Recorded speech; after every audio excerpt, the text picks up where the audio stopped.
आतंकियों के खिलाफ जारी है सेना का जबरदस्त अभियान। कितने आतंकी हुए ढेर? कल आतंकियों की कायराना करतूत में कितने सैनिक शहीद हुए?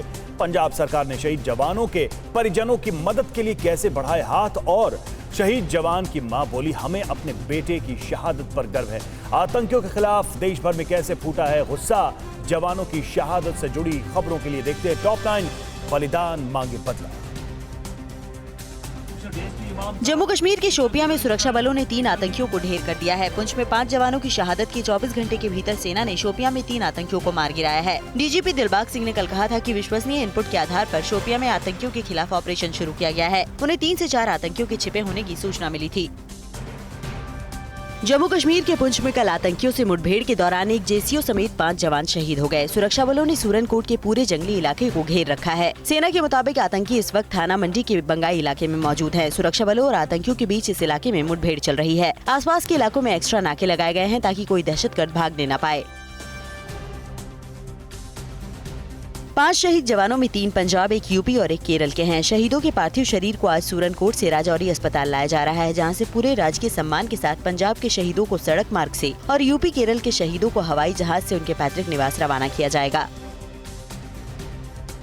पंजाब सरकार ने आतंकी हमले में शहीद हुए राज्य के 3 जवानों के परिवार को 50 लाख रुपए की मदद और 1 सदस्य को नौकरी देने की घोषणा की है। नायब सूबेदार जसविंदर सिंह, नायक मनदीप सिंह और सिपाही गज्जन सिंह पंजाब के रहने वाले थे। सीएम ने ट्वीट कर आतंकी हमले की निंदा की और पीड़ित परिजनों को सांत्वना दी है।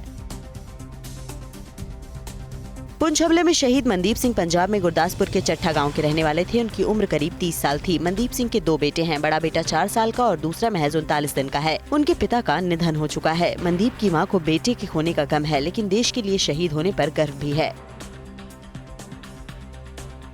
जम्मू कश्मीर में आतंकियों से लोहा लेते हुए शहीद नायब सूबेदार जसविंदर सिंह पंजाब के कपूरथला के रहने वाले थे। वे अपने पीछे पत्नी और 2 बच्चों को छोड़ गए हैं। जसविंदर सिंह की मां मंजीत कौर को अपने बेटे की शहादत पर नाज है। वो बेटे के गम में बेसुध हो जाती हैं और होश आने पर कहती हैं कि मेरा शेर पुत्र देश के लिए कुर्बान हो गया।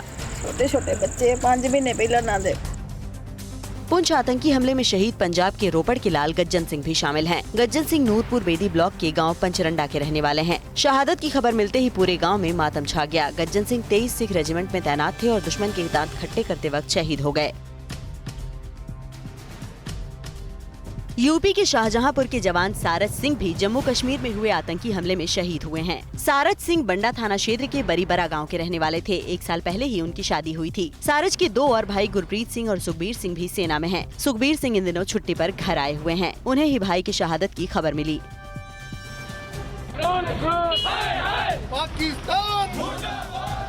जम्मू कश्मीर में आतंकियों की कायराना करतूत के खिलाफ देश भर में गुस्सा है। जयपुर में युवाओं ने पाकिस्तान के खिलाफ प्रदर्शन किया और मुर्दाबाद के नारे लगाए। इन लोगों ने केंद्र सरकार से आतंकियों के खिलाफ कड़ी कार्रवाई की मांग की। अकाली दल के अध्यक्ष सुखबीर सिंह बादल ने आतंकियों के खिलाफ और सख्ती की मांग की। I think strong action should be taken. और अब गीदड़ भभकी पर उतरा है चीन और करने लगा है युद्ध की बात। 13वें दौर की बातचीत के बाद ड्रैगन ने आपा खोया। उइगरों और चीनी महिलाओं पर कैसे कैसे अत्याचार कर रहा है चीन, और आखिरकार इमरान ने कबूल कर लिया कौन सा सच? दुश्मन देशों की साजिशों से जुड़ी खबरों के लिए देखते हैं टॉप 9 चीन पाक साजिश।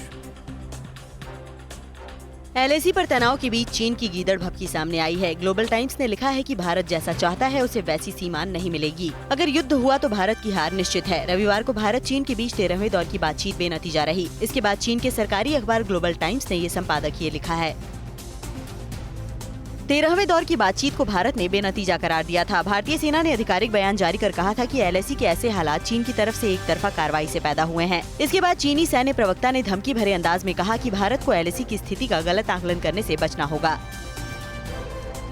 चीन की चालबाजी का मुंहतोड़ जवाब देने के लिए भारत बॉर्डर से सटे इलाकों में तेजी से सड़क निर्माण कर रहा है। अब चीन सीमा पर रोड कनेक्टिविटी की जिम्मेदारी महिला सैन्य अधिकारी आइना राणा को सौंपी गई है। पहली बार महिला आर्मी ऑफिसर के हाथ में बीआरओ की रोड कंस्ट्रक्शन यूनिट की कमान मिली है। बटालियन में सभी लेडी अफसर हैं।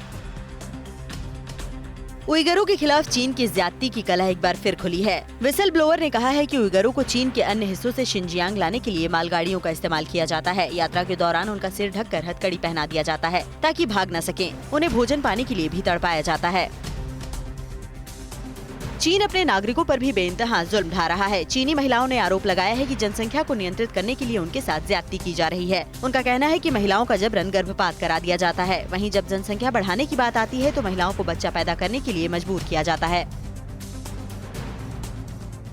एलएसी पर तनाव के बीच केंद्रीय वाणिज्य एवं उद्योग मंत्री पीयूष गोयल की अपने चीनी समकक्ष मंत्री से मुलाकात होने जा रही है। इटली में G20 देशों के ट्रेड मिनिस्टर्स की बैठक के दौरान आज भी चीनी मंत्री से मिलेंगे। चीन के वाणिज्य मंत्री वांग वेंताओ से गोयल की 1-to-1 मीटिंग भी होगी। गोयल इसके अलावा अमेरिका समेत कई देशों के व्यापार मंत्रियों से भी मिलेंगे।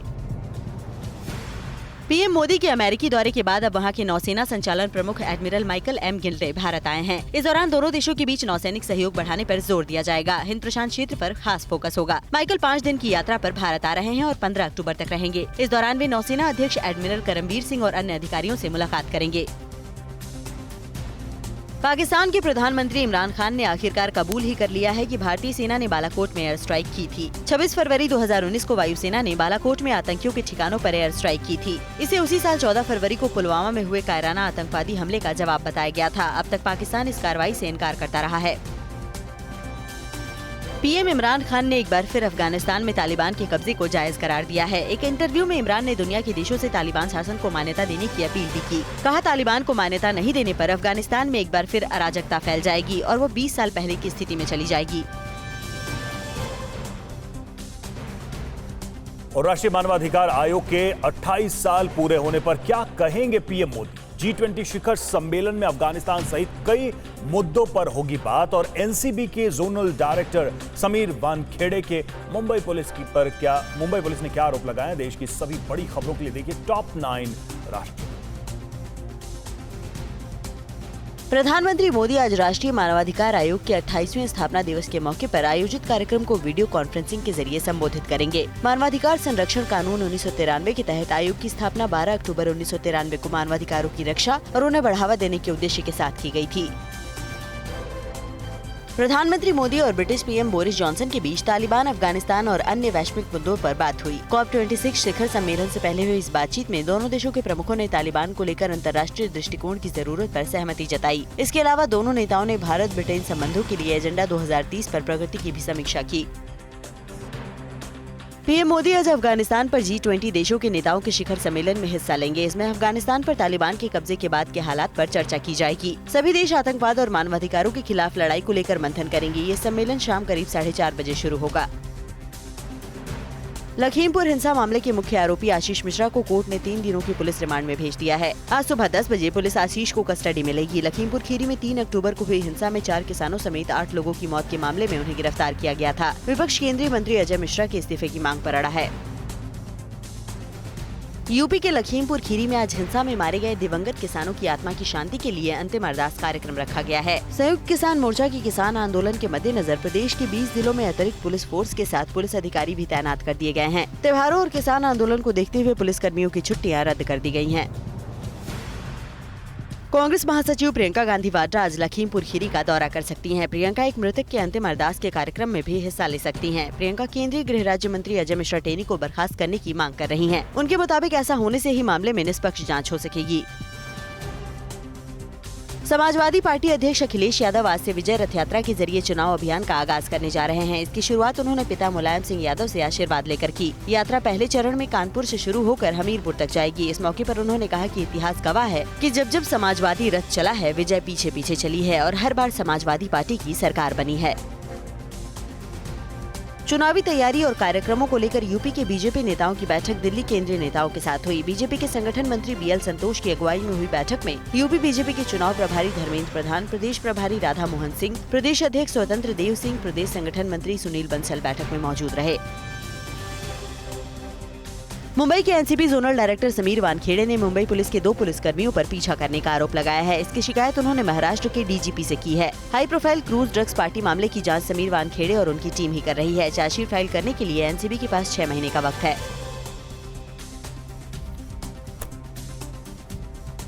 आज मिशन पंजाब के लिए कहां का दौरा करेंगे केजरीवाल? लखनऊ के एक अपार्टमेंट में फायरिंग से दहशत और क्या है मुरादाबाद के लोगों की अनोखी पहल? नेकी कर गड्ढे में डाल। राज्य की अहम खबरों के लिए देखते हैं टॉप 9 राज्य विशेष।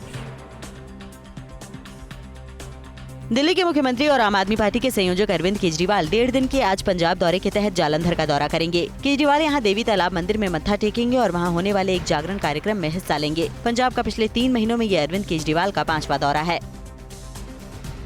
उत्तर प्रदेश की राजधानी लखनऊ के गोमती नगर थाना क्षेत्र के रोहिणी अपार्टमेंट में एक शख्स ने व्यवसायी की कार पर ताबड़तोड़ फायरिंग की। पूरी वारदात बिल्डिंग में लगे सीसीटीवी कैमरे में कैद हो गई। पुलिस ने पीड़ित व्यवसायी की तहरीर पर अज्ञात के खिलाफ केस दर्ज कर मामले की जांच शुरू कर दी है। दिल्ली के रोहिणी इलाके में अज्ञात बदमाशों ने दीपक उर्फ राधे नाम के शख्स की गोली मारकर हत्या कर दी। वारदात को अंजाम देने के बाद दोनों हमलावर पैदल ही मौके से फरार हो गए। घटना में मारा गया मृतक राधे 2018 में गैंगस्टर टिल्लू ताजपुरिया के साथ जेल भी गया था। हरियाणा की पंचकूला विशेष अदालत आज डेरा सच्चा सौदा के पूर्व मैनेजर रंजीत सिंह हत्या मामले में सजा सुनाएगी। मामले में गुरमीत राम रहीम समेत 4 और आरोपियों को स्पेशल सीबीआई कोर्ट ने दोषी करार दिया था। सुरक्षा को लेकर कोर्ट परिसर को छावनी में तब्दील कर दिया गया है और पूरे शहर में भी सुरक्षा के कड़े इंतजाम किए गए हैं। उत्तर प्रदेश के इटावा के डुंडपुर गांव में अजीब बुखार से एक ही परिवार के 3 बच्चों सहित 5 लोगों की मौत हो गई। 2000 की आबादी वाले गांव में 500 से ज्यादा लोग बुखार की शिकायत से परेशान हैं। गांव के लोगों में बुखार को लेकर दहशत है। कई मौतों के बाद स्वास्थ्य विभाग ने गांव में जांच शुरू कर दी है। एमपी के दतिया में धार्मिक किताब बांटने और हिंदू देवी देवताओं के खिलाफ बयानबाजी के मामले में कार्रवाई की। हिंदू संगठनों की ओर से आपत्ति जताए जाने के बाद पुलिस ने कार्रवाई करते हुए 8 लोगों के खिलाफ धार्मिक भावनाओं को ठेस पहुँचाने का केस दर्ज किया है। हिंदू संगठन के लोगों ने कोतवाली परिसर में नारेबाजी भी की।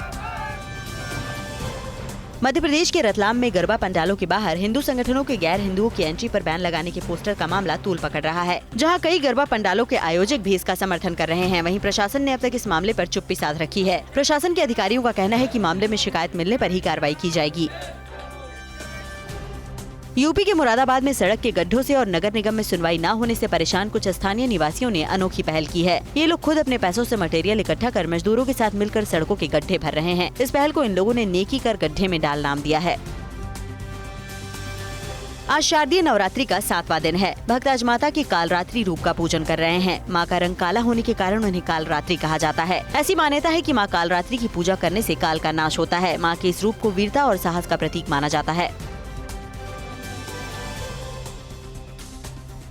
और चीन को घेरने के लिए भारत ने कहां नया मिलिट्री कमांड बनाया? चीन की चुनौती से निपटने के लिए बंगाल की खाड़ी में आज से क्वाड देशों का संयुक्त युद्धाभ्यास होगा और चीन ने फिर ताइवान को उकसाने के लिए सीमा के करीब मिलिट्री डील की।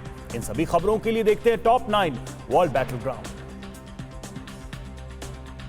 एलएसी विवाद को लेकर चीन लगातार भारत को उकसा रहा है, लेकिन भारत चीन की हर चालबाजी का जवाब देने के लिए पूरी तरह से तैयार है। चीन की घेराबंदी के लिए भारत ने अब अंडमान निकोबार में एक और कमांड तैयार किया है, जिससे वो यहाँ से चीन को एक ऐसा सबक सिखा सके जिससे कि दोबारा भारत के खिलाफ युद्ध का ख्याल भी चीन के दिमाग में न आए। भारत में अंडमान निकोबार जैसा सिर्फ 2 कमांड हैं।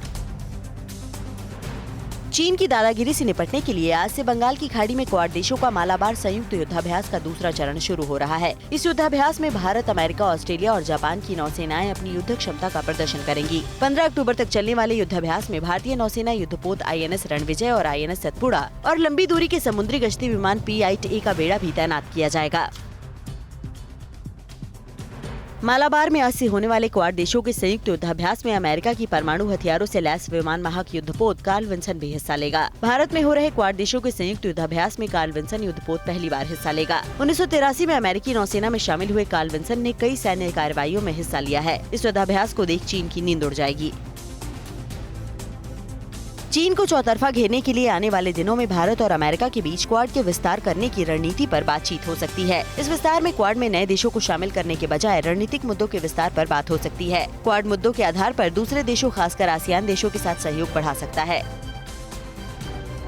चीन और ताइवान के बीच चल रहे तनाव की वजह से हर दिन हालात खराब हो रहे हैं। चीन लगातार ताइवान पर जबरदस्ती कब्जे के लिए नई साजिश रच रहा है। चीन ने ताइवान की सीमा के सामने समंदर में युद्धाभ्यास किया। इस युद्धाभ्यास में PLA के जवान समुद्री तट पर लैंडिंग से लेकर जमीनी एक्सरसाइज कर रहे हैं। चीन की इस उकसाने वाली कार्रवाई से युद्ध की आशंका बढ़ गई है।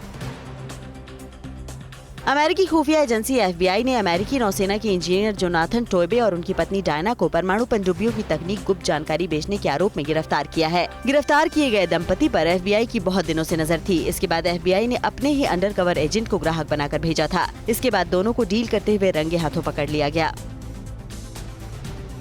अमेरिकी रक्षा मंत्रालय के पूर्व सॉफ्टवेयर प्रमुख निकोलस चैलान ने कहा है कि चीन के खिलाफ लड़ाई में अमेरिका हारता दिखाई दे रहा है। निकोलस ने कहा है कि चीन ने आर्टिफिशियल इंटेलिजेंस के मामले में बड़ी सफलता हासिल की है। उन्होंने कहा कि आर्टिफिशियल इंटेलिजेंस के युद्ध में चीन के मुकाबले अमेरिका हारता हुआ दिख रहा है। निकोलस ने कहा कि साइबर क्षमताओं में इजाफे के चलते चीन ने बड़ी बढ़त कायम कर ली है। नॉर्थ कोरिया के लिए 30 सालों तक जासूसी कर चुके पूर्व कर्नल किम कुंग सोंग ने तानाशाह किम जोंग पर बड़ा खुलासा किया है। एक वेबसाइट को दिए गए इंटरव्यू में उसने दावा किया है कि नॉर्थ कोरिया के नेता पैसे के लिए ड्रग डील से लेकर हथियार बेचने तक का काम करते हैं। किम सोंग साल 2014 से जान बचाने के लिए दक्षिण कोरिया में शरण लिए हुए हैं। कतर की राजधानी दोहा में तालिबान के साथ हुई बातचीत के बाद अमेरिका ने साफ कर दिया है कि वो तालिबान सरकार को मान्यता अभी नहीं देगा, लेकिन अफगानिस्तान के आम लोगों के लिए मानवीय मदद देता रहेगा। अमेरिका पहले भी WHO, UN के साथ दूसरे सामाजिक संगठन के जरिए मदद देने की बात कह चुका है, लेकिन तालिबान अमेरिका से उसके खजाने पर बैन हटाने की अपील कर रहा है। और अमेरिका में कहा रिहायशी इलाके में प्लेन क्रैश हुआ। अमेरिका में पुलिस ने क्यों की अश्वेत दिव्यांग कार ड्राइवर से बदसलूकी, और उत्तर कोरिया के तानाशाह किम जोंग ने अमेरिका के दावे पर क्यों उठाए सवाल। दुनिया भर की अहम खबरों के लिए देखते हैं टॉप 9 दुनिया। अमेरिका की कैलिफोर्निया के रिहायशी इलाकों में एक छोटा प्लेन क्रैश हो गया। इस हादसे में कम से कम 2 लोगों की मौत हो गई, जबकि कुछ लोगों के घायल होने की भी खबर है। मरने वालों का आंकड़ा बढ़ सकता है। प्लेन क्रैश के बाद धुएं का गुबार आसमान में काफी ऊंचाई तक दिखाई दे रहा था। इस हादसे में कई घर पूरी तरह से तबाह हो गए। अमेरिका में अश्वेतों के खिलाफ अत्याचार का मामला थमता नहीं दिख रहा है। ओहियो शहर में एक अश्वेत दिव्यांग कार ड्राइवर के साथ बदसलूकी की गई। पुलिस ने उसे कार से घसीटकर सड़क पर पटक दिया और जबरदस्त पिटाई की। उत्तर कोरिया के तानाशाह किम जोंग उन ने प्रायद्वीप पर तनाव के लिए अमेरिका को फिर जिम्मेदार ठहराया है। कोरियन सेंट्रल न्यूज एजेंसी के मुताबिक किम ने एक रक्षा प्रदर्शनी के दौरान कहा कि अमेरिका के इनकार के बावजूद ये मानने का कोई आधार नहीं कि हमारे संबंध ठीक हैं।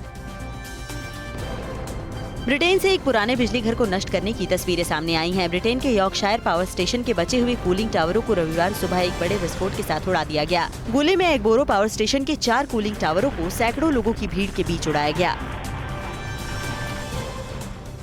इजराइल में पुरातत्व विभाग को खुदाई में सैकड़ों साल पुराना वाइन गोदाम, जहाजों के निर्माण के लिए इस्तेमाल किए जाने वाले भट्टों के साथ कई दुर्लभ चीजें मिली हैं। पुरातत्व विभाग को ये सारी चीजें यवने शहर में खुदाई के दौरान मिली हैं। खुदाई में मिले इस वाइन प्रेस में बड़ी तादाद में शराब बनाई जाती थी। यहाँ बनाई जाने वाली शराब कई देशों में भेजी जाती थी।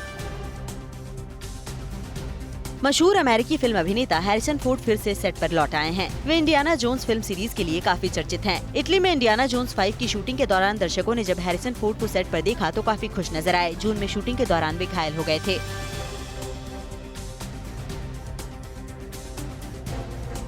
T20 लीग का खिताब जीतने का सपना एक बार फिर विराट कोहली का टूट गया। T20 लीग में बेंगलुरु के लिए आखिरी बार कप्तानी करने के बाद कोहली भावुक नजर आए। अब T20 लीग से जुड़ी खबरों के लिए देखते हैं टॉप 9 T20 लीग।